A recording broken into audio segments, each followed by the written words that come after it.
The Europeization of Dota continues. Teams qualify, shuffle, or disband. What's going on with the NA qualifiers? And Avery, an organization, sent a cease and desist letter to one of their own players. All of these topics we're going to be talking about today. Avery, what would you like to talk about first?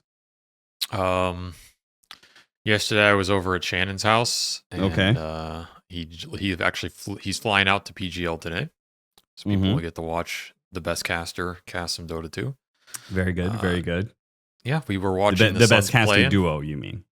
No, the best play-by-play. No. And we were watching the Suns playing, and they lost horribly. He was quite sad. Of course. Suns are really reflective of I am your not life nearly journey as well. As invested in that as he is, so I was less sad. Really? He's more invested than you are. I mean, I know you 100%. have written off the team entirely, but I kind of assumed you had also written off the team. That team is like the most cursed franchise of all time. My expectations are negative and always will be. So like, I really don't give a fuck. My team is with the Nuggies with the Jokic anyway, so I don't really give a fuck. He was quite sad though. The Nuggies, huh? But yeah, they have some cool stuff going on. I don't want to spoil it for them or anything, but it was a good time. A good time hanging out with some people. So that's it. That's my contribution. Which part has some cool stuff going on? The Suns, the Nuggets, the PGL, or Suns fan? No, Suns fan and Nikki have a lot of like just cool stuff going on work wise in their life. I see. Okay. So, but I it's literally not my business to spill, but life goes on outside of Dota sometimes, So I gave you this trove of riches to choose from, and you decided instead to bring your own topic, which is something that, there's something cool going on, but I can't really tell you. I know something you don't. Because, Austin, this is building towards something if you let me build towards it. Okay. This is I am anti-meming the Suns fan meme of, is this what Suns fan warned us about? I am now warning you, but a positive warning. Is this what Suns fan positively warned us about? Is this what Avery Silverman warned us about? That's right. Memes about are Suns fan. Memes are the lifeblood of our capitalist society, Austin. You know this better than anybody. So that was whatever, man. You ruined my bit. I don't give a fuck anymore. Just move on. Pick a topic. Cease and desist. We'll start there. Cease and desist? Okay, well, play the double Jeopardy music because that was actually two of the topics rolled up into one. That is the NA qualifiers and the cease and desist all came to a head at the same time. So we had the North American, we had all of the qualifiers go on for Dream League. And the NA qualifier in particular was quite interesting. Whoa. You can't call it a qualifier, dog. I don't like. What is it? I don't know. It was like a show match, if anything. There's only one fucking series played. Yeah, there's two series. There was a 2-0. Yeah, that does not count. It's like there's the upper bracket final and the grand final. Whatever. There was basically one series played. It was a shit fest. Power up, GamerLegion. Godspeed. This region's fucking dead. Ripperino, Testorino. 2002 to 2025. It had its run. Can we finally say it's fucking dead? Like, how are these people on these fucking forums like, man, I'm just still waiting for an NA team to show up. Like, brother, I don't know are you watching the same NA I'm watching? Because I don't think you are. NA not available. The region's gone. it's off the map, bro. We got to move on in life. Like, accept it. Unless I fucking come back, there ain't nothing gonna happen in this region. And I don't want to hear these fucking animals out here talking about Peter Dagger for the 100th fucking time. Like, this guy has been in crypto and some random fucking shit for 10 years. He's not coming back, brothers. I don't know what to tell you. And even if he did, you probably wouldn't like the outcome. And he'd probably agree with that at this point. So, like, not available, move on. That's life. We accept it. We still have champions in the scene. We have AUI, we have the King. We kind of had Quinn, but he's a bum now. Arteezy. Yeah, so you're saying for the Esports Nation Cup, that whatever that fucking national tournament's going to be in November or whatever, you think the US is going to put up a strong team? They could, but not based on who I've heard is on that team. So Okay. Okay. Well, Bunch of fucking region traders. Help me that fucking squad. I mean, come on, dude. I assume this means that you're just upset that you didn't get asked. A little bit, because I'm an actual NA player. Like, I didn't go and play in Europe for the last 8 years of my career and then be like, oh, I'm going to play on the US team. I mean, what the fuck is that? Come on, so even you have to admit that's a little fucking whack. Just to be clear, you are, because we have one very good North American player who is still playing on a top tier team. And you and him just happen to occupy the same role. No, I'm not going to play. Which would be I'm not snaking. good enough to play. So are you I'm not saying gonna say, you no, should no, be I'm there not going to over sit here and pretend. snaking? But I'm saying every NA player that would end up on that roster region hopped like 5 years ago. Snaking's been playing in Europe for like they just listened to your advice, or if anything, they were ahead of your I advice. agree. They you did said the right thing. If you want to be a top tier player, you need to get out of the region. Yeah, we're not talking about being on a top tier team. We're talking about representing the US in a global event, right? It's not the same thing. It's not about who's best. It's who's most American. Okay, and it's the people who have stayed Avery, in the trenches. Avery, you of course infamously played on a team called Team USA, correct? No, wait, that was Team World. No. You played on a team called Team for a World. For a week. A lot of Europeans on that team, if I recall. I never left U.S. soil. For that one. So I don't know what you're talking about. All I know is, like, they wanted to fucking boot camp in France. I was out. That was the line for me. So, fuck. I don't know. If anything, that example works more to my freedom benefit. Fries. Yeah. All I'm saying is, like, what is a U.S. squad? You have, like, some guy who played in Europe, Middle East for 5 years. You have some other guy who's worked in fucking Western Europe for 8 years. You have Quinn Region Hopper, who did nothing until he went to Europe for 3. I mean, is this a U.S. team? Like, come on, man. Come on. This is like I don't believe the roster is public just yet, but we'll talk who are you about gonna get? I mean, who are you gonna get? Yeah, fucking pretty obvious. Come on. There's some Canadian dudes, but you can't get the Canadian dudes, right? So yeah, unless we take them over, you never know. Sticking to the North American qualifier, winding it back a little bit. I know you said it's over, it's done. Well, we still have to talk about that qualifier because, yes, there were 4 teams in the NA qualifier.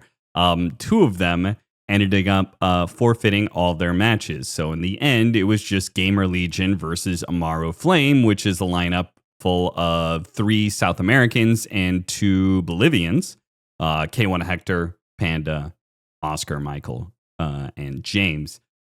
And they got 2-0'd in the upper bracket final and 3-0'd in the grand final. So GamerLegion, not really a qualifier so much for them. It's just kind of a red carpet straight to Dream League.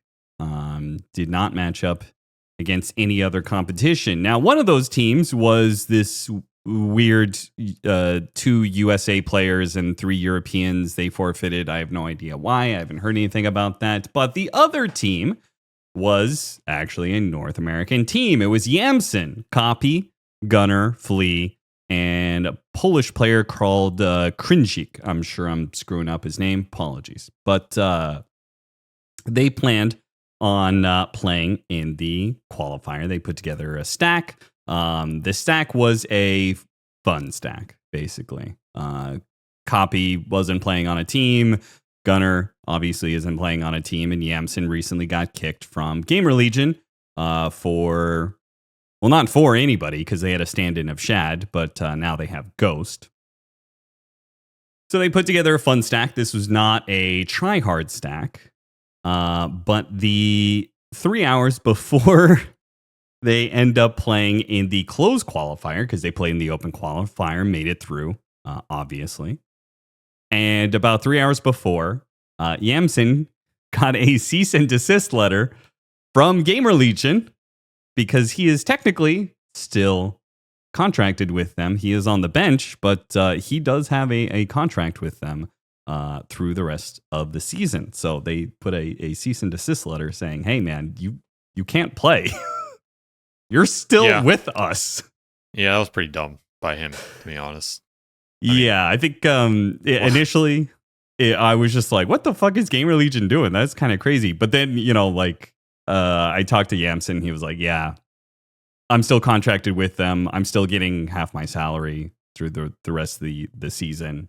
So Really, it was just, like he said he just didn't really think about it. It was like a fun stack. He wasn't really thinking about it as, competing so much. So it never really occurred to him that he wouldn't be able to play. So. Yeah, it sucks to get free money for doing nothing. Yeah, exactly. It's hard to complain. Like GamerLegion aren't the bad guys here. And Yamsun isn't the bad guy either. He wasn't really thinking through anything. Well, someone has to be the bad guy, Austin, so you gotta pick one. Okay, well. If I've learned anything in life, it's that somebody's always the bad guy. And if you don't know who the bad guy is, then they're both the bad guy. So, or maybe third party is the bad guy. Like maybe you. I think maybe you're the bad guy in this. It's definitely possible. I wouldn't rule it out. Maybe AI is the bad guy. You can always just blame AI nowadays. That's true. It's great. That's true. Yeah. So, yeah, unfortunately, and then they were trying to put together a stand-in, and of all the players to have a stand-in for this roster, a carry player, who do you think came to mind, Avery? It's got to be my boy Arteezy back in action. It was not. Damn. You want to take a second guess at that? Is there even another carry in NA? Is this an NA player? No, it's not an NA player. Oh. It's an America's player. An America's player. A player that we've talked about a lot on this podcast. Parker. That's right. Your boy Parker. Parker was supposed to be a stand-in, but then there was some sort of rules situation. They couldn't end up playing with him. So, unfortunately, Parker and North America are both not back indeed, and GamerLegion just got a free walk through to Dream League. So, congratulations to them, I guess.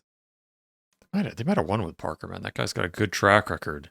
That's true. Of the first 2 days on a team. It's like true. It only would have needed 2 days to get through an NA qualifier. That's a perfect amount to slot that guy in. We did have the Dream League qualifiers going on for other regions. I don't know if you saw it, Avery, but I was actually talking to Yuma while watching Heroic versus the South American Rejects. And if you're wondering who that team is, well, that team is Pain Gaming, because Pain have disbanded is not the right word, but they parted with their roster. Yeah, it's kind of sad to see that. They're a long-standing SA org, but you gotta do what you gotta do, I guess. It's rough times out here, brother. Yeah. And it would have been wild if they had dropped the roster and the roster had then gone on to beat Heroic, because they're one game away in the upper bracket final, and they're one game away in the grand final to beating Heroic. So they were actually keeping it competitive, despite not having Parker anymore on the roster. They still seem to be giving Heroic some trouble. The final 2 games went 69 minutes and 67 minutes. Nice. So it was a barn burner of a best of 5. Heroic lost the game 4 that went to 69 minutes, and then South American Rejects lost the final game, allowing Heroic to make it through to Dream League. So we will see them yet again. Western Europe, we had some upsets? ? Biggest upset, we had Liquid losing to NAVI for the upper bracket qualifier slot. That's not an upset. Well, it's not an upset because Liquid didn't have their full roster. They were playing with Eki as a stand-in. Not an upset anyway. Okay. All right. Well, whatever, man. But NAVI is going to be making it through despite replacing Zayac with daze. They managed to make it through. Seem to be, they look kind of like NAVI, where I feel like there's promise to the roster, but we'll see if it actually comes together on one of these LAN-ish events. Virtus Pro ended up being Mouse. Definitely not an upset, I would say, especially with the Mouse's current form, who are not looking hot. They recently lost Celery. They are also playing with Lorinov. Yeah. Do you know if this is going to become permanent? Because they have now had him as a stand-in for Mid-1 in 2 different qualifiers. The Blast Slam qualifiers and the Western European qualifiers for Dream League. No, I think it's just Mid-1 travels or visa issues is my assumption. But who knows, man? Shit happens quick, You got to get these stand-ins while they're hot. Yeah. I would say I would be reinvested in Mao's if they picked up Lorinov, just because he's looked so good this season as a stand-in. But and they now have Ike, which I don't know if you know anything about this player, Kyrgyzstani player, replacing Celery. I was watching some of his games. Kazakhstan, excuse me. He seems like more of a generalized, like almost anybody's going to be more of a generalized support than Celery because that guy was hyper specialized. Sure. So I think that might give them some more flexibility. He was playing like some melee fives and stuff. He looked pretty good. I was actually like kind of like, oh, I'm vibing with this dude, you know? So I kind of want to see him play more at like a Dream League or something when there's a lot more games. See how he works out. But he looked promising. I was not like, who the fuck is this? He looks out of place. And anytime a guy can play melee fives and do well, that gives me a lot of hope for that role. To me, that's like the litmus test of five. So when were you watching? Were you watching him for these qualifiers? Yeah. Okay. So I mean that says something, especially since Mao's ended up losing in the qualifiers. Is they lost to Virtus Pro and then they ended up losing to Liquid. Yeah. They tried to Huskar. They won game one and then they tried to Huskar Team Liquid in game two and then ended up getting Huskar'd in game three, which I thought that series was whack. But I still liked his play because I didn't really think they were going to qualify. Like I didn't have them as favorites or anything, but I still kind of liked some of the games where they were doing well and they were flowing. They looked pretty good. Like he had a pretty good Tusk performance. So yeah, I think it looked a little better. Like I think his support duo with the Yamich looked like they were able to play support duos that they weren't executing as well before, but that could just be the team in form versus out of form or stuff like that. I don't know. I'm not going to read too much into it. It was like interesting. I wasn't just, like what the fuck is this? So that's a good sign. Yeah, the fact that they lose, because I think, I don't know if you would agree with this, but I think 5 position is a role that you can look really bad when you're losing. Yes. And it's much easier to look good when you're winning as a 5. I mean, there's only a handful of goated 5s, but yeah, I mean, you can look true. okay. There's only so many 5 positions on that list of There's only so many 5s. TI players. Yeah, exactly. Like until you're on that list, like I don't want to hear it. So still got a long way to go. We had the Eastern European qualifiers, which BetBoom did manage to clinch the one and only slot for Eastern Europe because so many Eastern European teams are already going through. They ended up facing Liga in the finals, which is what I would say a lesser known team than, say, Power Rangers or One Win, who have, I would say, some more veteran, more notable players. This Liga team might be something to them. They ended up losing 3-1. And then we had China. Vici Gaming just stomped over everybody because there doesn't seem to be enough of a threat. I mean, it's supposed to be Yakult Brothers, but I don't know where the fuck they went in this qualifier. They didn't even make it to the second or third day. They just bombed out in the first 3 matches. Did Vici play with their full roster for all the games? Are you asking if they had XinQ standing in? Yeah, for all of them? Was it the same 5 for all the games? Because that time zone's very hard for me to watch. I mean, yeah, he is listed. XinQ is listed on the roster for Vici Gaming. Right, but did he actually play all the games? Because now there's all this rumor bullshit about XinQ going to Europe, which I don't know if I will actually put any stock in that. I think that's just kind of some bullshit, but I assume he played all of them. I can. Yeah, it looks like it. He played in the finals. He played in the upper bracket finals. They played in the most important matches, at least. So, all right, that's good. Yeah, they were kind of cooking in this. I still think this team is severely underrated. If they can, I think all of their players, they have 4 of the best 10 players in China. And Shiro, who's the man out? Shiro. Oh, okay. I think Shiro's still yet to prove himself. I still kind of like this guy, but I don't think a lot of people have confidence in him as a tier 1 land carry. But I think the other 4 are very proven. Even if you think Bach and Y are maybe a little rusty still. Yeah, do they still got it? Wings form. I think Y is still very solid, and I think Faith Beyond like I will never lose faith in him as a person and his work ethic and discipline. So Agreed. given enough time, I think he can return to a tier 1 form. I also think the teams he's been playing on have not been like that guy is gonna be better the better the team is. Because he's like As a in, he's a facilitator. Yeah, like he's not a one-dimensional offlaner. He's a flexible offlaner, and those guys tend to look worse if your team is just garbage because it's like you need to. Part of the strength is the draft flexibility. Part of the strength is he can lane with anybody, and he can lane with like greedy or fours, which I think is why XinQ is a really good pairing with him. I think he can be a sacrificial player and play for the team. So your other cores need to be playing well and like carrying the game for him to like be a utility player and shine. And then if they do have a rough game, he can pick up the slack. But like these things need to be functioning for his strengths to work. And I think if the team's not functioning, he's just gonna kind of look mediocre because he's not gonna be like ATF or something, where like your safe lane's 0-8 and this guy just like bullies, kills the enemy safe laner 3 times, is 6-0 on Mars and just 1v5s a game. Like he's just not that kind of player. So you have to put that in perspective. So I'm not gonna count this team out. I think XM is also still the best mid in China. And so I think this team has really good players on it. I would love to see them do well on LAN and stick together for some time, especially going into a China TI. Like, stop changing these rosters going into a China TI. That's just not.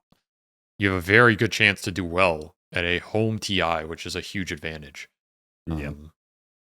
So if I were anybody in this Chinese is it actually a huge advantage? Yes, it is. It is. It's pretty big. Really? Because I feel like other people I've talked to, they say that like the LAN crowd buff or nerf like isn't as strong. Though, well, let's put it this way. They don't. Okay, well, I would both Quinn and Aiden agree that they don't really think that teams actually get a buff from crowds. I mean, Sania said Liquid does, but he said nobody else. And then it's just a question of whether, like, the younger players or some of the players who have shown to have nerves just play worse on LAN in front of a crowd. But like having the home crowd, like that also increases expectations. So like, I feel like that doesn't actually give you a bump up. You know what I mean? Okay, there's you're two things here. You're likely to underperform because you're like nervous and. I think they're just saying this because they're like grizzled veterans, and I kind of get that. After like your 10th or 15th LAN in Dota, nothing really matters. It's just another LAN. I understand that perspective, but I mean, does that not apply to any Chinese player? Like there are no new players coming in. Here's why they're wrong. There's two things at play here. One is the logistical home turf advantage, which is you don't have to fly anywhere. You're not jet lagged. You're eating your own food.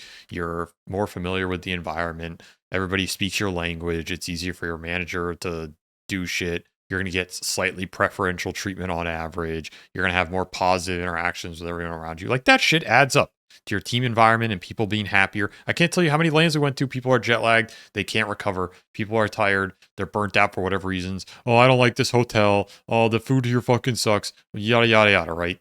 That shit adds up. So I don't want to hear no fucking bullshit from like Quinn and Aiden about like that doesn't matter. Because that absolutely matters. Maybe not for them, but for a lot of players and a lot of teams it does. And they have been on teams, I have no doubt, where it did. And it's cost them lands. So maybe not every land, but you don't want that one bad land to be the TI, right? So there's a logistical factor that home turf advantage plays into, and there's a psychological one. Like there is a reason in every single sport in the history of human civilization has benefited from home turf advantage, because there's a built-in psychological edge of having people root for you as opposed to root against you.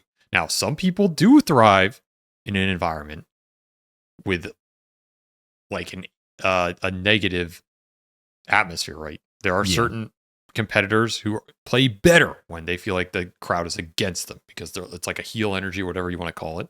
I'm not gonna say that doesn't exist, but on average, the average team that goes in, the average person that goes in, is going to psychologically benefit from people supporting them, rooting for them, like wishing them well. That's an energy that you're gonna feel, and like you see this across sports. It's like the NBA is literally the biggest one. Like the home court advantage in NBA is a huge fucking percentage swing. Yeah. It's insane. so like some of that is again the logistical comfortability and all that, but a huge amount of it is the energy that the home crowd is imparting into you. Now that is a much more like a direct effect. You know, there's a much more tangible, direct energy transfer there because it's a much more physical game and you have much more direct contact with fans. In theory, you're in a booth and you don't hear anything, whatever. But I could tell you there is still an effect. Yeah, I was going to say, like, TI, you're usually in a booth. You're more sequestered from the crowd. And I would also say that Dota as an esport is just, like, way less feels and momentum based than probably any other sport or esport, right? Like our players don't react. They don't pop off nearly as but they're much still because human. they're trying to maintain, you know, a sense of calm at all times. They're still human though. I don't think that affects what energy is being put onto you. And I think if you look over the course of Dota history, I think there's been a lot of instances where teams have performed better at home tournaments. And it's like pushed them over the edge. And there's been some teams I think like they got crushed by it as well. I mean, like we just went to ESL Birmingham and this Ari guy is clearly the home crowd favorite. And every time this team walks on stage, they get the loudest cheers and the most fucking support and they just dominate this event. Is that the reason they won the event? No. Like maybe they were the favorite going in, but does it help them? Absolutely. Like, absolutely, it's an advantage. I have been in those situations where you go out and play on stage and the crowd is literally silent every time you make a play. And every time the enemy gets like a bounty rune, they lose their fucking mind. Yeah, that especially for the sucks. Chinese crowds, especially, yeah. Yeah, that's going to affect some players. Again, not all. If you're a grizzled veteran, it doesn't matter. If you're a heel, it doesn't matter. But like, on average, it's an advantage. So I think they're just wrong in this. And I mean, they're not necessarily wrong. They're right for them, but I think they're wrong on the general scale. I think the logistic advantage is huge. I think the energy advantage is huge. I think these things are also like how you use them too. Like if you're some guy and you're a competitor and you want to go in there and be like, you know what? I'm going to be the dude that's just pure zen. Nothing affects me. It doesn't matter if the crowd's positive. Doesn't matter if they're negative. No external factors are going to affect my game. And you build yourself into that. Well, yeah, then it has no effect on you, right? But you could also build yourself into someone who's like, I'm going to feed off the energy. If it's good energy, I'm going to like help that amp me up and put me into the right flow state. If it's negative energy, I'm going to use that as spite to motivate me to get better. Like you could also build yourself as a competitor that way, which is what plenty of people do, right? Like the classic, MJ, I took that shit personally. So like, yeah, you could be MJ. I took that shit personally, motivate him out of spite and be a beast. You could be like, you're Tim Duncan. I don't listen to any of that. I'm just pure neutrality. I just go play mechanical plus game. Those are both recipes for success, but you can still use that to your advantage. So it's still a tool. So to just be like, it doesn't do anything for anybody. I mean, that's just not true. So you think that the Chinese teams at TI9 could have actually done even worse? Potentially. I mean, I think China has historically done pretty well at Chinese events.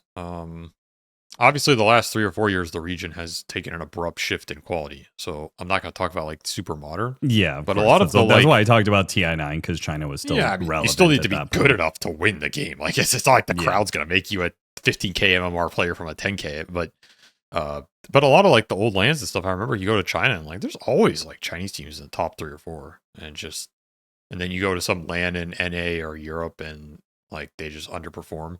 And it was like pretty consistent. And the crowd was a big reason also for them, the logistical home advantage. Those guys are notoriously bad at finding food they enjoy and like the hotels and all this little small logistic stuff outside of China, because China's such a like consistently set up society for that kind of stuff, It's like if you like the Chinese food from China, it's really hard to get that outside of China. Whereas if you grow up eating fucking whatever and it's just like pizza and hamburger type bullshit, and like you can get a pizza hamburger anyway. It might be ass, but it's not like you're not trying to get that, So this is stuff I've heard from them. I'm not like putting this on them. This is literally, I've been to so many lands where every land is the Chinese players complain about food. So I think that stuff had. I mean, way back in the day, it wasn't the food that was the problem. It was the fucking smoking. Well, yes, there are other logistics way back here. in the day, it was how do I create some sort of bong-like structure that allows me to be able to smoke and filter the smoke outside of the hotel room. There's a couple things. I mean, there's the smoking one. There's some other vices in there that I'm not going to name. Baboka, but like. There's been some points of contention here. Oh god. So yeah, and so obviously key TV or whatever the fuck is very important for this upcoming LAN. Maybe. I also don't want this to come off as like only China has these issues. I just think it's the most black and white. I think every region has stuff like this. I think C suffers from it too. I think C is maybe like one of the worst because they are often the most jet lagged. They definitely get the worst of the jet lag and travel times. Yes, and like I feel like half the lands I see the C teams at they just look tired. You could just see the fucking travel expense on these guys. The food shift for them is pretty big. The cultural shifts for them are pretty big. Obviously a lot of these guys are veterans at this point, but I even remember there was like a point, like you remember when Abed was playing in NA for a long time, and I feel like there was a point where he did an interview or something. He's like, I'm just straight homesick. And like he just went back to C because he's like, I just miss C. Shit adds up, man. That's home turf advantage. Like, get the fuck out of here with this shit. Don't matter. Like, what the fuck are these fucking automatons? It's like I am XP746. I play Dota. Like get the fuck out of here, bro. This is still you're still humans in there. It's still a human game. It's still human emotion. And I know it is because otherwise, like. You know what? You know what is bullshit? I'm actually gonna call Quinn out. This is so fucking bullshit. I can't believe. You're talking about Notorious. You're saying the Quinn, the robot, the Notorious, cool, calm, and collected. Player. Yeah, dude, it's so bullshit because Quinn literally had an extremely visceral emotional reaction to a crowd. This like last year at fucking Riyadh. You remember this? His famous fucking. That was a different than any other crowd situation. Is it? 100% it was. Of course, the crowd is different. It wasn't because it was a home crowd. It was because it was a paid-off crowd. But what I'm saying is, the environment affects you. Now he's reacting to a very specific environment. I understand that, but what I'm saying is, I think that's an absolute perfect example of. The environment is going to be different everywhere you go. And in some cases, it's going to be more positive for whatever reasons. In some cases, it's going to be more negative for whatever reasons. And it affects you. And it literally affected him there. And he had an emotional response. And it was affecting his gameplay to some extent. Maybe he won't admit that, but it was. And maybe he could say, well, that's a completely artificial scenario and whatever. But my point still stands. That unless you build yourself to be immune to it, or like, players are going to be affected. And you can use it to play. Maybe it made him play better. I'm not even saying it was a negative. It's like how you use it and how you interpret it. So, yeah, these Chinese teams should go into this TI with some sense of like, this is a home turf TI. We're going to fucking destroy this shit. We're going to be the most comfortable. We're going to be the most supported. We are going to be the most logistically sound. And we should perform the best based on that. And they shouldn't have this like fucking weak ass, stupid like mindset of, none of these really matter. I'm just going to be neutral handy. Like, fuck that. Use this shit to your advantage and let it power you up. I'm so sick of these fucking, like, nothing should matter. You should just be a mechanical machine. What's the fucking point of any of this shit then? Like, what? Genuinely, what? You're just going to play a game for like 15 years of your life, commit your entire like existence to it, and just be like, I never had an emotional impact from anything I ever did. I just played the game every day to the best of my ability, and then I retired. And then I became like a shoe salesman. I mean, like, what? What's the fucking point of that? Like, enjoy the moments. Use shit for your benefit. Use shit against your opponents. Like, have some fun. I don't know. I wish we saw more of that. And maybe that's why we get these fucking perceptions that Dota players are just fucking robots. Because if you watch like any traditional sport or a lot of other esports, they're way more emotional and they're way more into these aspects of the game, right? And there might honestly be some benefit to that. A la OG tipping people. It's like, what a fucking concept that they use some emotional edge to their advantage. And it became the irony of that is they were the first team to do something like that, and it became a controversy. Like, should this be allowed? You know, of course, Dota would be the one game where it's like, "Oh, should you be allowed to use an emotional advantage in competitive landscape? That's unconstitutional. Like, what are you talking about? Like, what? That's fucking competition, motherfuckers. I swear, there's some portion of this Dota community. I'm on like some mega rant, but I swear there's some large portion of this Dota community that thinks Dota has to be like this. I don't even know, some like fucking weird sci-fi. It's a pure logical. Yeah, it's like beyond humanity. It's like ascended to some just like we're playing fucking chess. Machines in like the alien world, you know, where it's like some Wayland Industries just fucking Hal talking to you is just like, I am now moving Slardar to B16. It's just like it's some like pure fucking completely emotional, completely robotic profession. And then at the same time, the same part of the community goes in and is like, why don't pro players have any personality? Like, bro, I cannot get over this shit sometimes. Like, I'm not saying they're the same people, but when you have these forces fighting each other, like maybe people are just confused out here. Honestly, like maybe these motherfuckers just confused. Some like 20-year-old kid is like, shit, am I supposed to be an automaton who just grinds MMR for 50,000 hours, or am I supposed to be entertaining? Like, and then if you're an entertaining player, you get shit on for that. Like, if you're a Saberlight, you just get dunked on. Like, look at this fucking clown buffoon. No one takes him seriously. How's he on a top tier team? Because he actually has personality. So then it hurts his image.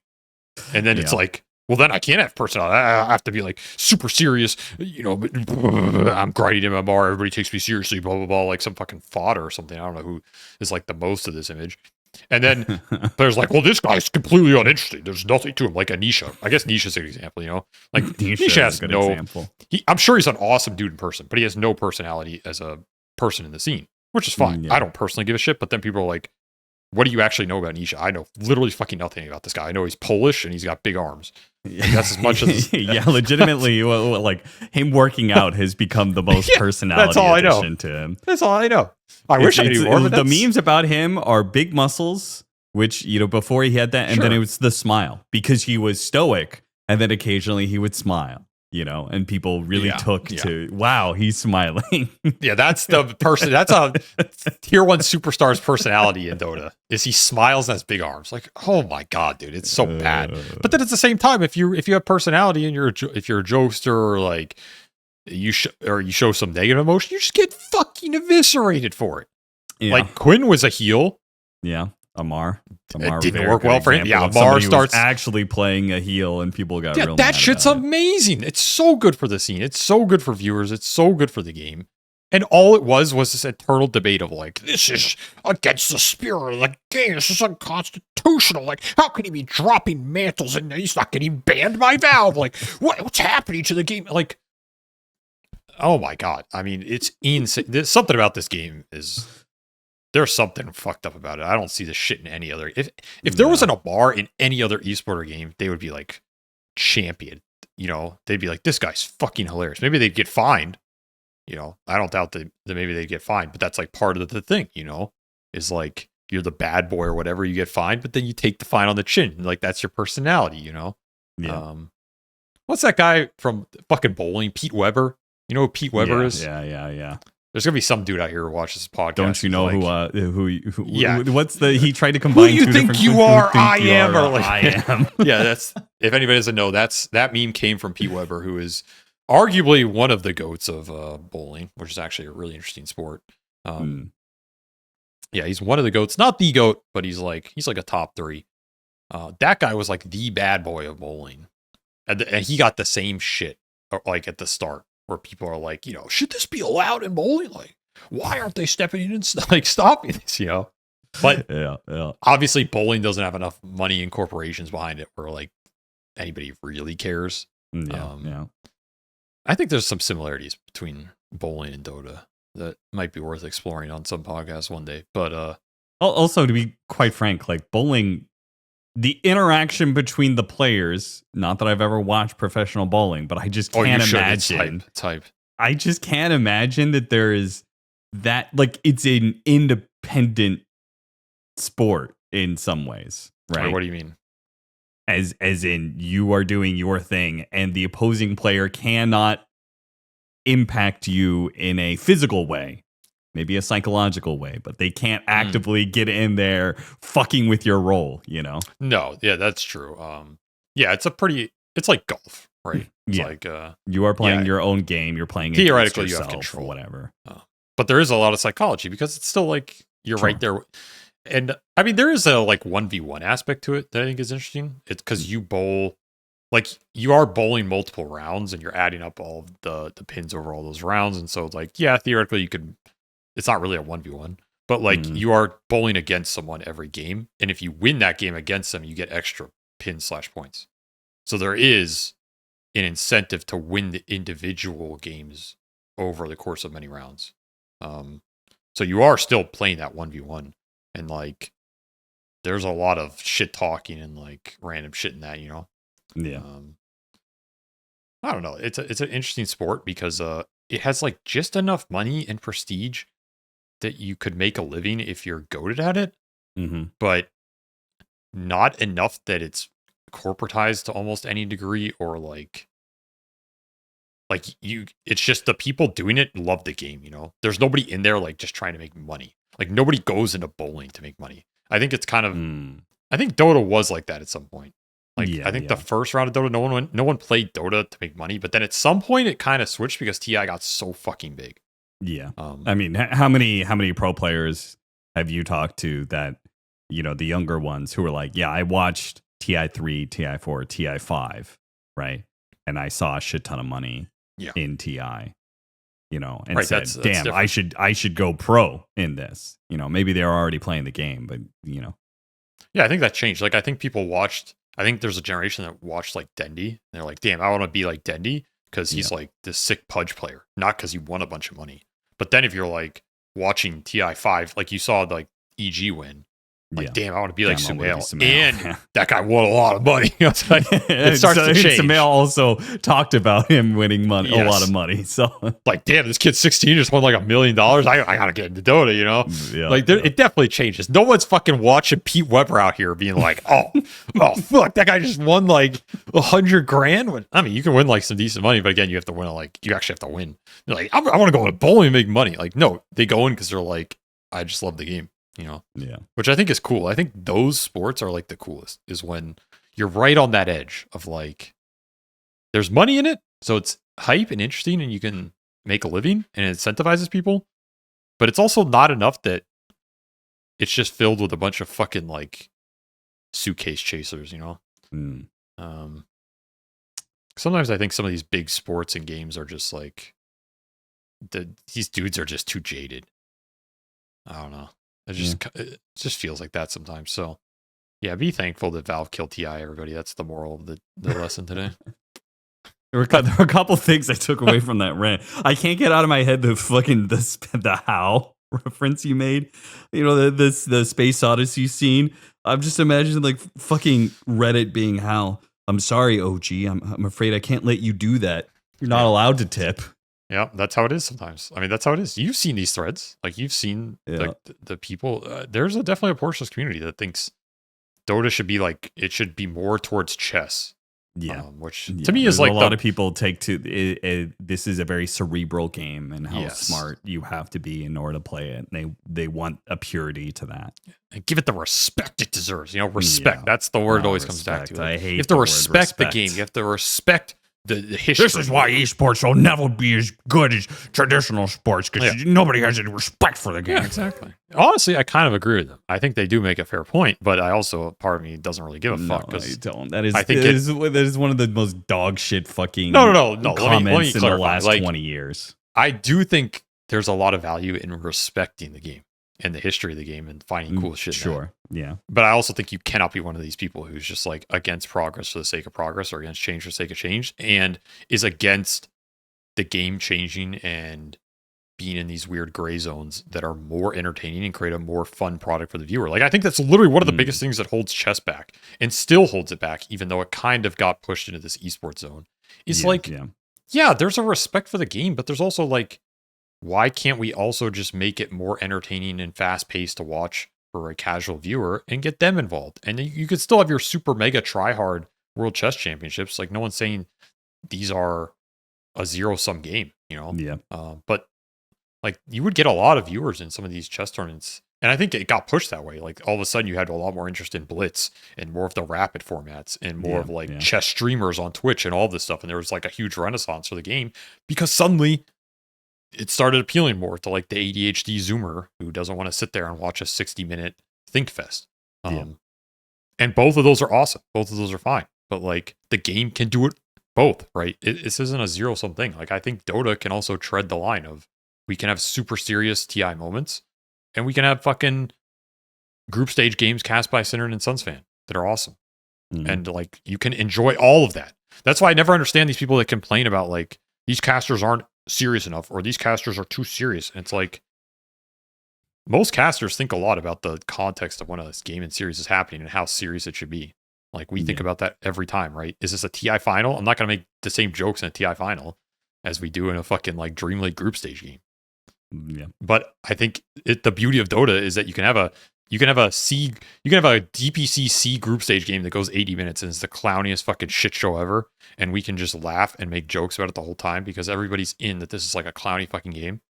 And then you can go to a TI final that is like 100% serious. Here's the moment. Here are the stakes.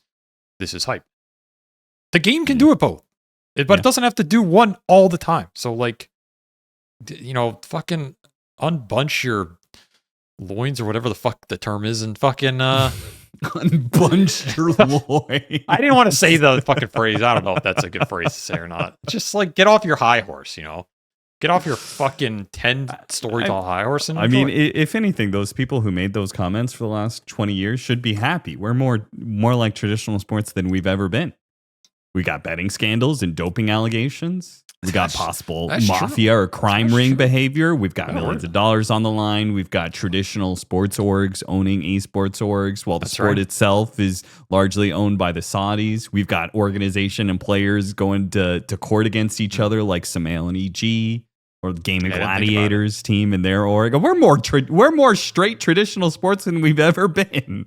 You know what? In the spirit of that, I would like to make a proposition that we introduced referees to Dota. And we make sure that those referees are embedded in a deep gambling scandal and can influence the game in very slight ways that are not really objectively measurable, you know? Just like yes. Speaking of that, before I forget, I actually forgot about this. It was probably because we went to Birmingham, and then obviously we didn't really have a chance to reference it or bring it up. But remember when you talked about the NBA logo, and we talked about mixing up with Counter-Strike. A number of fans, you guys actually sent in a number of Photoshop images of the logo for Counter-Strike, which either has was it Bill Walton? Is that what you said who it was? No, it's Jerry West, right? Jerry West. Yeah, the logo. Somebody got on an FBI list. Somebody got on an FBI list for making that shit at work, and someone was like looking at their work PC while they're doing that. Like, what the fuck is this guy? Like, holy shit, we got to report this dude.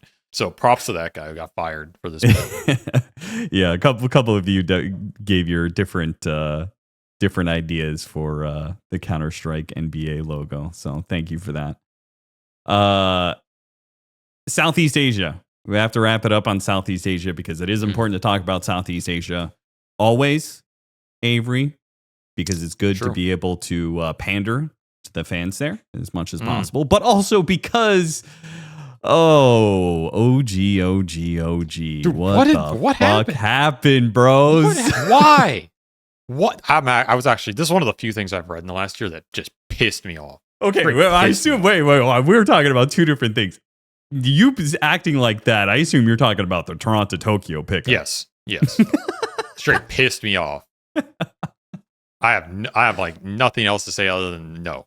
Just fucking no. Like, no. How did this whatever. Say the rest of your bit. Oh. I mean, okay, let's start with, did you think that Nikko was not performing well? Nikko, aka Force. Okay. You thought he was How many times have I said great? it? Like, when you get a squad with obvious fucking synergy, stick with it for more than fucking 3 months and try and build on that. Synergy is one of the hardest things to find. Not everybody on your team has to be some like 10 out of 10 crazy ass fucking superstar who's performing at the highest capability every fucking game. You can build them up over time. Sometimes synergy is way more valuable than just being like, this is a better player by X metric. I don't fucking give a shit about that crap. We have seen so few teams come out of C that felt like they just gelled and were like on a good path and were playing Dota the right way, or at least trying to. And I feel like OG was one of them. That's why I was very hyped about this team. And now it's fucking dead. No matter what happens, it's just fucking gone and it's dead. And they're never going to get back. And they're on this classic fucking path of like, now they're just going to start kicking one player by overtime. People are going to lose faith. TORONTOTOKYO is not the guy to come in and fix your fucking issues. No slight to him, but like, what the fuck is he going to do in a C team? What is he doing on a C team? Why is he playing off lane again? Right? Yeah, He's the mid laner that moved to off lane, that moved to support, now is back to off lane. Like the entire thing is just so in flux and weird. Man. It pissed me off. Like, it actually just makes me mad. I mean, I'm sure their rationale is like they wanted a shot caller. They probably felt there wasn't enough decisive shot calling happening in the game or something. But then fucking step up. Like some of these guys are like 10-year fucking veterans, you know? If you're not making shot calls by now after playing anybody can be a shot caller after playing this game for 10 years. That's the truth. Like you're not going to be a shot caller day one, but after 10 years, you should have an idea of how you know the game should be being played and some confidence in that. And that is what makes you call things in Dota. You know, it's not like, unless you're just some born yapper, like Eternal Envy or Nightfall or something, like most of the time it comes from, okay, like I actually kind of know what should be going on right now. And hey, guys, we need to be doing this because we're not. That is a shot call. There are guys on this squad who've been playing for 10 plus years. If you're not shot calling by now, like, then there's a bigger issue at play. There's a lack of confidence and ideas. There's a lack of the 10 plus years players are both the supports, right? Tim's and Skip. Yes, and that's great. That's an easy role to shot call from. I feel like I always hear from teams that you want a support that is a shot caller and a carry. Or, sorry, a core that is a shot caller. Yes, like you actually want a core shot caller. At some point in the game, you have to have that. I mean, I get that, but like,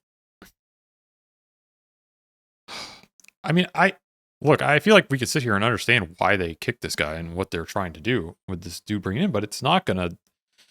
I just refuse to believe that was the route to go. Like, I just refuse. I'm sorry. Maybe I'm just too biased in my like ways of thinking about how teams work and they're successful, but I give this OG team like 0% chance, and it has nothing to do with the players or the roster or whatever. It's the path that they were on and the synergy they had with the 5 dudes that was obviously clicking on some level, and the fact that they so quickly determined there was no way to push through that or resolve it. Like, yeah. I don't know, man. It's just mega sus to me. And I mean, I will back you up, and then like everybody can be a leader, right? It is a skill set. It is not, you are not born. Like some people are more naturally inclined to be leaders, but this is a skill set that can be learned, and it is something that anybody can become a leader. And yeah, I do think that is absolutely possible that they could have had one of their core players become that. I mean, Yopaj, I have to imagine, unless he is completely different in Tagalog, I imagine he's pretty quiet because he seems very quiet. Yeah, Yopaj is not the guy you want doing this because he's just supposed to be your star mechanical mid player, whatever. Yeah. But either Force or Natsumi probably could have stepped up. So I don't know. This pissed me off. I mean, I hate talking about like the inside of teams we don't know a lot about. There could have just been some crazy ass fucking reason, and like, I mean, that's that. But I still I don't like it, and I don't like. It's just these C teams they don't stay together. Like, I don't know, man. They just cannot exist in the same room for like 3 months. It's impossible. The only squad we saw do that in the last like 5 years was that talent squad with with 23 Savage and Sunby coach. And, you know, they were Q, Ollie. Like, that squad was together for a decent amount of time. Yeah. And they had some good results. They had like third at Riyadh and whatever with the incident, but like, it showed, you know. And yeah, maybe you have your run, but like, you gotta give it a shot. I don't, or just leave the region, as I've said. Fucking leave the region, man. Well, if I'm some like C player, I'll just leave. That's what TORONTOTOKYO did. He left the region. No, he went the wrong way.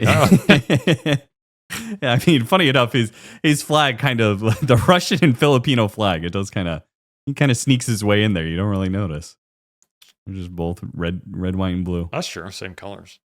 And yeah, OG played in the C qualifier for Dream League. And lost to Avery first. And then lost to Raconics. Now, both of these teams do end up meeting together in the grand finals. Ivory is particularly interesting because it's a Filipino squad where I really only know one player, which is Tihi. I don't really know too much about the other players. Maybe I've seen them around, but kind of a newer squad, at least to me. That is interesting. Unfortunately, we will not see them at Dream League because while they did take down OG and then they took down Nemesis in the upper bracket final and made it to the grand final, Raconics clawed their way through the lower bracket, beating OG, Glyph, Nemesis, and then by the time they got to the grand finals, after getting a 2-1 against Glyph and a 2-1 against Nemesis, just 3-0 stomped Ivory. And we will see Raconics again back on LAN-ish, quote unquote.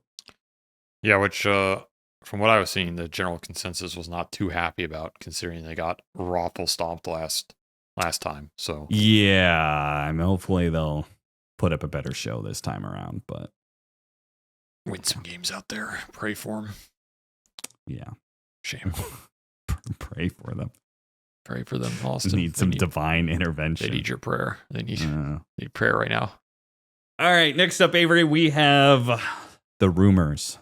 The roster rumors going around. So we already had, you already alluded to XinQ potentially moving to Europe. You said you don't believe in this. You don't think this is real at all? No, because one, he doesn't really speak English at all. Okay, well, maybe that's why he's been taking a break. Yeah, taking some English lessons. I don't see that guy leaving China. I don't see any player ever leaving China to play Dota other than Faith Beyond, because he was just mega motivated, and even he didn't play in Europe. So yeah, I think I don't know what that rumor is. I think it's just bullshit. So to be clear, the rumor comes from Navi's Nikko, who talked about their recent roster change where they kicked Zayac and they were looking into who would replace Zayac. And one of the options was apparently XinQ because he's thinking about moving to a European team. It might be one of these things where he's like instead, but putting out the feelers and saying like, yeah, I could play on a Europe team if it was like a really good offer, but I doubt he'll ever do it. Maybe if like he ends up on like a Liquid or something. Yeah, like, no offense to Navi. It's like I don't see him moving out of China is one thing, but him moving out of China for kind of like a tier 2 team. No, there's no way. Yeah, like even back in the day, we had Shadow. That was the original Chinese player thinking about moving to Europe or whatever, and he was supposedly supposed to go to Secret, right? Yeah. I know we talked to other teams. Didn't you talk to him? Who, Shadow? Yeah. Yeah, we did. But he did not really speak English at the time. Mm-hmm. And it's just logistics. It's very difficult, like visas wise, and for people to move, for someone who's lived in China their whole life to move out of China is like a really big cultural shift. I think it's way larger than like I'm going from NA to Europe or something, and a lot of times these are like young kids. Maybe now people are a little older. Like someone like XinQ's older. He probably has money. He's established. I think that's more doable. But when you're like 18, you got fuck all. Like that's tough. Maybe it's easier in some ways because it's just like fuck it, I'll go. But and maybe it's easier now visas wise than it used to be. So maybe some of these things have changed a little bit, but I don't know. I just don't see it, man. Like, why is XinQ that kind of guy? I feel like this guy is like in some weird place where is he that motivated? Is he really that tryhard? Yeah, considering like my assumption is he seemed like he was going the streamer-esque route, where he's kind of like, yeah, you know what? I could just make more money being a personality streamer type person, like we've seen so many of these Chinese pros do. Maybe my read on him was just off. I mean, I still think he's the GOAT right now, but yeah, maybe he took a break because he's like, I just don't have faith in my goddamn teams. I'm not joining a fifth fucking roster with Ame on it and going to a grand finals and having him choke. Honestly, I did not think my respect for him could go up more, but it would go up more if that was the truth. I would bow down to this motherfucker. Like, that would be so fucking hella based if he's like, you know what, China, you guys fucking suck. None of you try hard. You're all some like half-ass streamers. I'm going to Europe. I'm gonna beat your ass at the Chinese TI. Like, that would be hella based. He's not gonna do it Chinese this year, player will win this TI, but it will not be a Chinese team. Fuck you. So based. But even if he does it next year, that would still be. I would applaud this man, because that is that's fucking goated. I wonder who would even take him. I mean, probably a lot of teams would, but yeah. It is a risk. I'm sure Liquid will end up with him because they just steal all the good players, so that's probably what'll happen. Well, I don't think they're parting with Boxy anytime soon, considering how their performance during this qualifiers. They may have made it, but it was definitely not the same Liquid without Boxy. Oh, that guy he is that team. I mean, he's their shot caller, so yeah, he's way too important for that squad. Yeah, and you can't really ask somebody who is not native or practiced English, who is learning English, to be a shot caller. That just seems way too much of an ask. Yeah, but you just never know. Like, things like players retire. Maybe you end up in some scenario. I'm not saying this should happen to Liquid. I'm just saying, like, maybe Boxy retires and then Ace is like, I don't want to play either. And then you're in some scenario where it's like, well, do we try and slot new players in, or do we just kind of like rebuild? Get the XinQ Bach combo? Yeah, exactly. Maybe Bach comes over, and then you find like a shot caller 5, and you're just like in a rebuild situation. Or so it might not be Liquid. It could be like any team in that scenario. Sure. That's the kind of scenario I could see it kind of panning out. But like, again, what org would that happen to? I feel like most orgs are pretty invested in their rosters right now. Maybe when contracts are up, like I think there's a lot of contracts coming up this year. I think the Falcons ones are done this year. And I think some of the Liquid ones are. Some of them, definitely not all of them. Yeah, and I think, who else? I don't know anything about like these CIS contracts, but it seems like those guys can just move around. They just like pay the money. Yeah. So I don't just kind of feel like there's this pool of money where the orgs just kind of like pass around. Yeah, like take that player and I'll give you some money. And okay, now you give me some money for one of my players. Yeah, like who even owns Satanic's contract? I don't even fucking know at this point. Is it Pari? Is it Spirit? Is it some other org? Like, it's fucking wild out there. So there could be a lot more movement this year if the Falcons like waterfall effect changes something. So yeah, that PARIVISION, I would be very interested in what's going on with that, because like originally he was on loan, the PARIVISION, and now he's like, so are they just like loaning him out for leasing their player? I feel like it's that thing where these contracts are just getting like bought and sold, and people are taking out like margin against the contract value to buy like another one or something. It's some like tranche effect. It's like the mortgage crisis where they're just like loaning out. Satanic is no longer the new hot. Sell. Yeah, it's like some Dota back security where they just lump these contracts together and just like pass them around in a circle. Nobody actually knows who the fuck owns this shit. That would be kind of, actually, I would kind of respect that. That'd be hella based too, honestly. We got a lot of based ass theories today. That should be the name of this episode. Fucking based theories. 10 of some fucking gotcha headline, 10 based ass theories for based ass Giga Chads. There's your title. Great title. Well, since you're already talking about PARIVISION, let's talk about the other rumored roster change. We've got the rumor is that Noticed will join PARIVISION and DM will join Yandex. It's apparently posted by Cybermeta.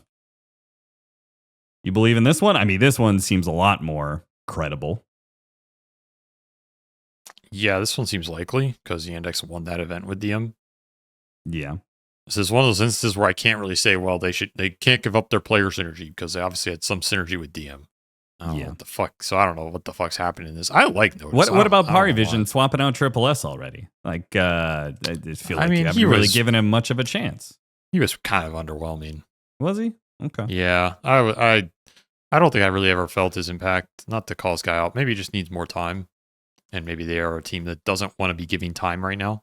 You just be in different places. I mean, you kind of need to get in top form pretty quick here. Yeah, this is pretty last minute, so I don't know. Could work out for both of them, but if it happens, it's also kind of late to make these changes. So I think it's still an unlikely rumor, but I don't know who the fuck's starting all these rumors anyway, man. You know, Russian leaks will continue as we have one more to talk about. This is not a roster change. This is NS putting out that apparently Valve is going to drop big content soon. Big content. In April, specifically. In April. We're midway through April right now. Avery, we've got 2 weeks to go. Do you think that Valve will drop some big content in the next 2 weeks? Yeah, somewhere there's a bear in the woods about to take a big shit. I mean, what kind of prediction is this? Of course they will release big content eventually. Do you know the time? No. Does this guy know the time? No. You know why I know he doesn't know it? Because Valve doesn't even fucking know it. Exactly. Because Valve That's never what I knows. said. I said, you know what? The chances of Valve, first of all, knowing their own timeline is slim. But then also, like, even if they did know the timeline and then somebody leaked it, I feel like Valve's the kind of company to be like, well, fuck you. Guess what? It's getting delayed another 2 weeks. So you look like a dumbass. There's zero chance anybody will ever predict the exact release date of anything. Now, obviously, they're going to like upload packages and stuff, and that's where a lot of this stuff comes from. And yeah, you can kind of read into that in like rough timelines. Like everybody knows Valve's working on something, like most of the time, right? But when is that going to come out? Who the fuck knows? Like they worked on this Ringmaster forever and probably went through like multiple iterations of the hero, and it got delayed and delayed and delayed, and like shit can get delayed, shit can get killed, people can go to deadlock. Who the fuck knows? So these guys are just saying shit to say shit because they like feeling important in the moment and whatever, and it's fucking irrelevant. I can't tell you how many times Valve like leaked shit to people in the past and then literally it never transpired, you know? Yeah. I mean, Valve releases a lot of, or they test and release a lot of ideas and heroes and stuff to people. And sometimes like they'll even put unreleased heroes into beta. People can play it and like it'll never come out. It just gets canned, or like some game mode there's like a test version I know people have played and never comes out. Like map changes, they'll let people play on different maps, never comes out. You know, like a lot of stuff can get uploaded into the game and tested and played on and just never see the light of day because it doesn't pan out to the quality they wanted or whatever. So like, what the fuck are you smoking? Unless you have some guy on the inside, which ain't no way. That shit got curbed hard. Yeah, I'm going to call bullshit on this one. That doesn't mean there couldn't be a big event. Like, I mean, they can release a big event next week. But I think that's an equal chance as there's not going to be anything for the next 2 years. I mean, nobody fucking knows. Nobody fucking knows, man. Maybe they just make a game mode and they all play it in house and then they never release it. That'd be pretty base. Add that to the fucking release games for themselves. Yeah. Half-Life 3 has already been played by the entire Valve office. I mean, they literally do that. There's literally been sequels that they made to like 80 or 90%, and then they just canned it. And there's literally people who have played like the third iteration in some of these, and they were like, that game was awesome, and then it just never got released. So that literally happens. I know we're joking about it, but that company is so perfectionist that they will literally make an entire game and then just never release it because they don't think it's good enough. All right. Final thing, Avery, for today. We have PGL Wallachia. Time to do some predictions. So first of all, we have for PGL Wallachia, there is going to be a number of stand-ins, just like the last Wallachia. We have Tundra, who did not pull out of the tournament, despite, I think, I thought they said they were going to if Pure couldn't get a visa, but they ended up having V-Tune stand-in for Pure. We've got Botyuk standing in for Collapse. He has been standing in for Spirits. They played in that Premier Series, that online tournament with him. Didn't go so hot. We have... Okay, that's the only stand-ins, but then we also have Virtus Pro as a stand-in team because OG withdrew entirely due to visa issues. Damn. So, predictions. Top 3 teams here at Wallachia. We don't have a game for this week, so this will be this week's test. Do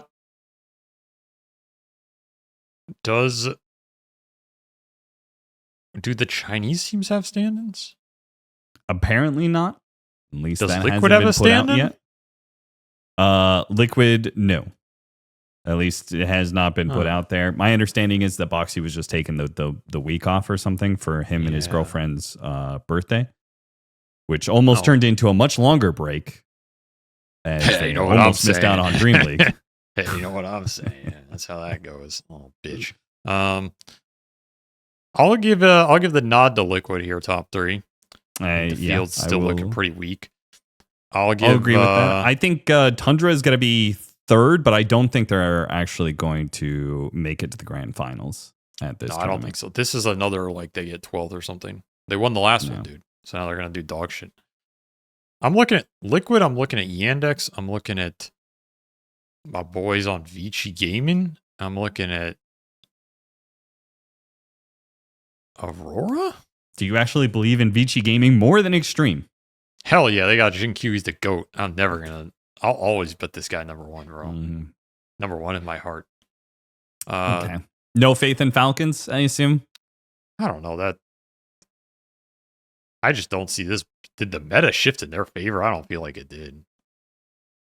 Prior to the rumors about, because like the rumors with DM going to Yandex, I feel like one way or another, like I think that roster is still going to perform well. But do you think the rumors about the change in PARIVISION, because I think PARIVISION were actually looking pretty good recently. That's true. Does that take away from their placement here? No, they might do better. Less pressure and everything. I could see Pari doing well. I'd say it's like Pari, Aurora, Liquid, Yandex, Vici, and then maybe a Tundra Extreme top 6. I think it's pretty hard to delineate top 3 here, but I'd probably say Yandex, Liquid, Aurora. Still some faith in this Aurora squad. I don't know why, but yeah. Yeah, they have not been looking good. I think they're going to bounce back. I just have some feeling. I don't know. Okay, so in order, give me your order of top 3. I don't. Or do you want to do top 6? I mean, I gave you my top 6. I think top 6 is like, yeah, Yandex, Liquid, Aurora, Vici, Pari. Who else did I say? Oh, that is 6. Yeah, Vici, Liquid, Aurora, Pari, Yandex. No, that's 5. Who was my other one? I don't know, man. I'll throw Extreme in there. Fuck it. Extreme. Okay. All right. And you're not going to give me an order? I will say it's a XinQ Vici Gaming land victory. No way. I'll say 2nd place Yandex, 3rd place Liquid. All right. I'm going to say it's Liquid Yandex grand finals. This is literally a grand final. Liquid is going to win. Why don't you just have them sponsor you already? Like send you some fucking Alienware computer, give you a Liquid jersey, just fucking bottle up your tiers, sell them as a liquid. I mean, like what? It's fucking pathetic at this point. Has this guy ever predicted anybody outside of Team Liquid at an event? Yes, all the time, actually. Okay, that's fair. Okay, who else is in your top 3? Tundra is going to be 3rd. That's a bold one, dude. Yeah, I actually think it is kind of bold, but I think that, frankly, that many teams just don't look good right now, and Tundra with a stand-in is going to perform better than teams with not having stand-ins. But you got to think about the meta. You forgot about the meta. Like who's what about the meta? What about the meta? What, the Doom got nerfed? Doom's not as good? I think this is a good Chinese meta, man. Is it? Yeah, I'm kind of feeling it. Like, there's a lot of these. Like, wait. What part of this meta do you think benefits the Chinese teams? I think there's a lot of like weird spellcasters in this meta. That's my early gut read. Like, there's a lot of just like these like the supports are all these like Rubik Phoenixes, traditionally Chinese heroes. You know. Okay. Yeah, I can get behind that. The offlane shifted from like just like all these strength heroes to like the pool's kind of weird right now, but I think it's still. I mean, I don't know. What is even the offlane pool? Again, it's just like weird shit. Like, I'm sure Tide's in there and whatever, but I feel like it's not. To me, it's not like Mars Bristleback like it was for 2 years. And I think that was not very good for the Chinese teams. The mid pools, like, I think Tinker's still playable. Like, what's XM going to play? Is this guy going to play like Vipers and SFs? Maybe not. Maybe he got fucked. I don't know. I just think all these pools look kind of strange right now, and I think that favors Chinese teams. All right. Well, there are definitely still tanky boys in the offlane, which I think is still a very big part of the meta. Pango is back. Yeah, it's a Chinese hero. Is that a Chinese hero? Hell I feel like the European teams have been more successful with Pango. Look, I have to fit my narrative here, so just keep saying okay, all right. Slardar, Tidehunter, Bristleback. Slardar is a Chinese hero, dude. That is Slardar might be a Chinese hero. Yeah, Zhaoi loves his fucking Slardar. Holy shit. I don't think Bristleback is a Chinese hero, though. No, that is a low IQ hero. Okay. So we still have tanky boys in the offlane. The carries are, let's see, we've got Luna. Luna's been very popular. Muerta Chinese hero has actually Muerta been is mega up. Chinese hero, dude. I'm not even kidding. These fucking Muerta is a South Shiros, American hero. Shiro's Muerta is fucking nasty. Well, yeah, that's true. It is a SA hero, but Alchemist, Chinese hero. Ursa. I mean, that's kind of everybody plays Ursa. That's not a thing, you know. Monkey King. Yeah, that one's pretty European. I'll give him that one. That one's very European. XinQ Funny Monkey that King, though. The most Chinese lore-based hero is actually just a European carry. You know what hero I'll call the sleeper hero of the patch right now? Because I called the last patch, it was Tinker. And nobody believed me, and it took fucking 8 months until the whole world was screaming how broken this hero was, and they had to nerf him. I still think the hero's broken, by the way, but it's probably going to take another 8 months for people to figure it out. Sleeper heroes patch, you're going to laugh at this. Riki Maru. It's fucking Riki Maru. And I'm not saying you were really Riki, feeling the Riki. I'm not. In no, our no, party let me game. finish. It's not because of those games. I do think he felt a lot better when I was playing him as a support. I actually think that the core Riki is also super viable. I think this hero, the extra XP on the kills is really big for him fundamentally, because it means you can just play the super kill heavy snowball style and not get as punished for it, like on a big map. Okay, I think this hero does an insane amount of damage. It's like fucking absurd how fast this hero can snowball, and I don't even know what role he's supposed to be played. But all I know is if you get like a fast diffusal on core Riki and you just run the map, it is. You can do a disgusting amount of damage. You can just end the game at by 20 minutes. I think some of the mid pool he is very good against, right? We're seeing a lot of Storm, Void Spirit, Quap, Puck, right? Yep. So kind of traditional mids. We're back to more intelligence and spirits. Ember Spirit is the most picked mid right now. Yep. But I still think that the side lane pools are pretty tanky. And especially the offlane pool is not very good for Riki. Fucking he still has meta.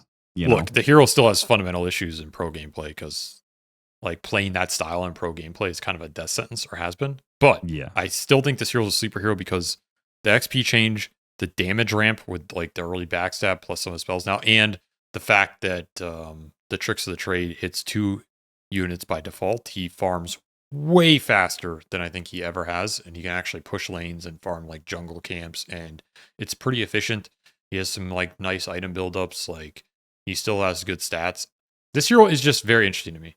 I think it's been a long time since he's even been viable, and I think he has gone over the viability line into what is this hero capable of. I'm not saying he is straight broken, but he is the sleeper you're not saying patch. He's going to be a top 10 hero in 9 months, but we are going to see him picked. Yeah, I think he absolutely has a role, and I think if you get him in that role in the right game, it's it's incredible. Like, if you know how to execute it, it's incredibly broken. That's how I'll put it, because I don't think the hero's ever going to be fundamentally just like a first pick hero in pro gameplay, because he's too one-dimensional and he's too abusable. Like, you're not going to first pick Riki, right? Like, you get bad lane matchups, you're not fighting fucking these offlaners, like, you just get dicked on. But as a fourth or fifth pick in the right game, he goes into that like tinker sphere of like, this game is just unwinnable. And I think people are gonna feel it, dude. There's gonna be some games where this hero just goes like 10 or 12-0, and the game is over at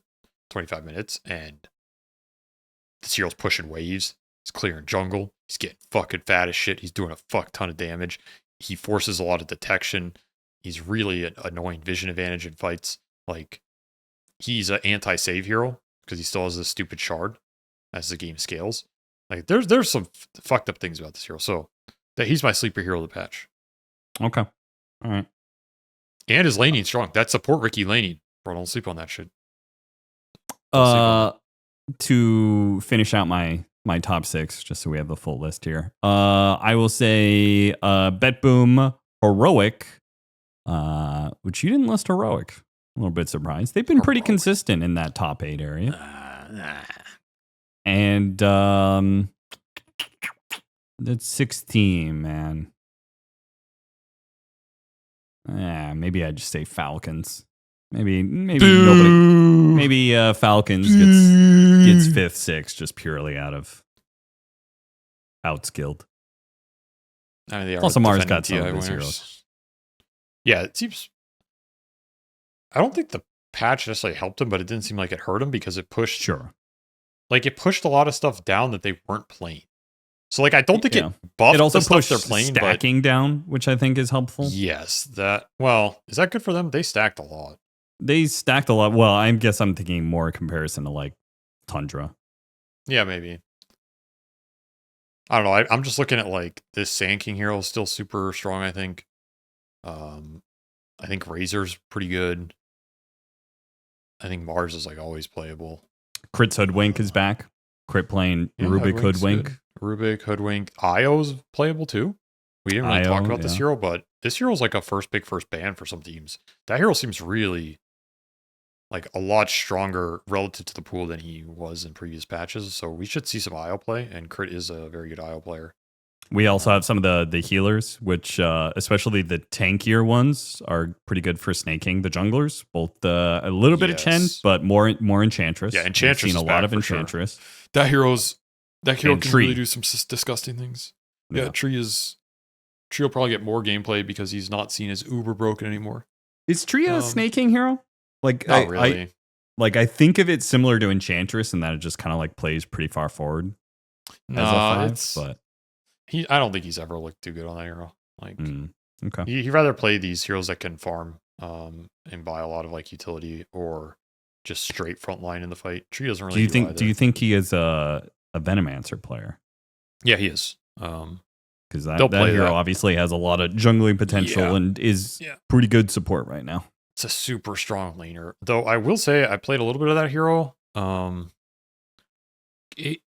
don't think that hero's broken. Like, he is a broken laner, so he will get picked because he's... It's almost impossible to lose lane with that hero unless you're playing against strong dispo lane or like some all-in kill threat that plays the lane super well. But his kit is like it's pretty underwhelming on its own.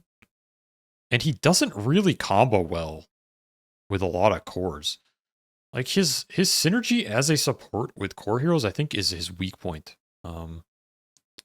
That's the one thing I do not like about him, and I wonder how much that will hold him back in pro gameplay, because that is a big part of pro gameplay. Like, especially with these spirit mids, if you have a Storm or Puck or Ember mid, and you really want supports that can like play behind these guys. Like, that's why Jakiro was so good. That's why like Mirana's good when Mirana's in the meta. Like Rubik can do that. Phoenix can do it. Like, we're seeing like a lot of Phoenix Ember. It's just like you chain a guy, you dive in, use Fire Spirit, Sunray, you give him Egg, Supernova, team fight behind Ember. It's just like so much natural good synergy. AA is similar. Veno, like, what the fuck is Veno doing? This guy's slow as fuck. His cast range doesn't really line up with a lot of the mid's cast range. You slight chain someone, this guy's to fucking waddle in and gale him. Like, who the hell gives a shit about any of this, right? All the damage is slow. So his damage with his synergy with the safe laners, as you said, his laning is already broken, but then like the most successful carries right now are like Monkey Gang Alchemist. Like he works great with them. Yes, but that's fair. The mid pool, he does not have that. So you really have to get the value out of this hero, in my opinion, you really have to dominate safe lane. You have to have really good lane mechanics and accelerate a carry off of that lane win, like a Monkey or Alk, that can then run away with it. And then Deveno's just kind of like going to push waves and jungle the wards and buy utility, but he's not really going to do anything for your mid, and he's not rotating around the map. So like, it's a very static kind of gimped hero that the trade-off is your carry could have a really good game. And so your team has to understand that and be like kind of set up for it. That's why I think the hero is not really broken. It's a very like, you need the right team for it. I think Pari could potentially play it well in a weird way. I actually don't think it really works for Falcons. Like maybe it will. I don't know. Their team is really strange with how that hero is going to work for them. I think like OG, the old OG would have been, I think, a prime team for this hero, like Skem Veno on a Natsumi fighting carry. Yeah, right? yeah. That sounds pretty good to me. It has to be some team set up like this. And oddly enough, I think it could work for Liquid.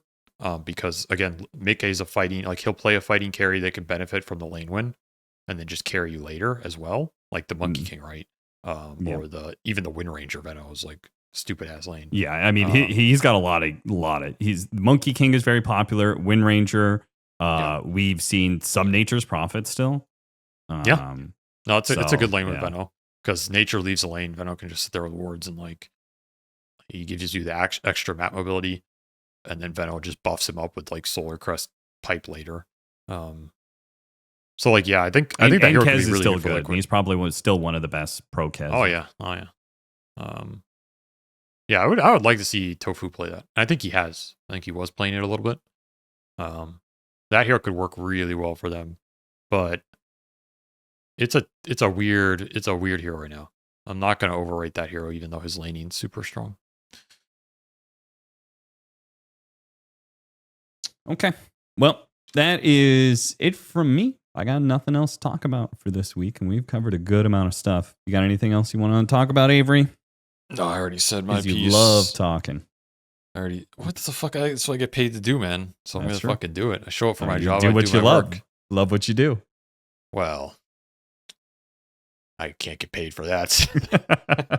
I'll just throw that out there. If I could, I wouldn't be in Dota. I'll tell you that much. It'd be a very different profession, man. If I could just be doing what I love every day, man, it'd be so nice. Just a little mochi shop serving little mochi ice cream to people. Yeah, sure. That's what you'd be doing. Of That's why they call him Avery Boogie Nights Silverman. All right. That's why they call me Two Scoops. Thank you very much for watching another episode of Not for Broadcast, and we will see you next week. Goodbye.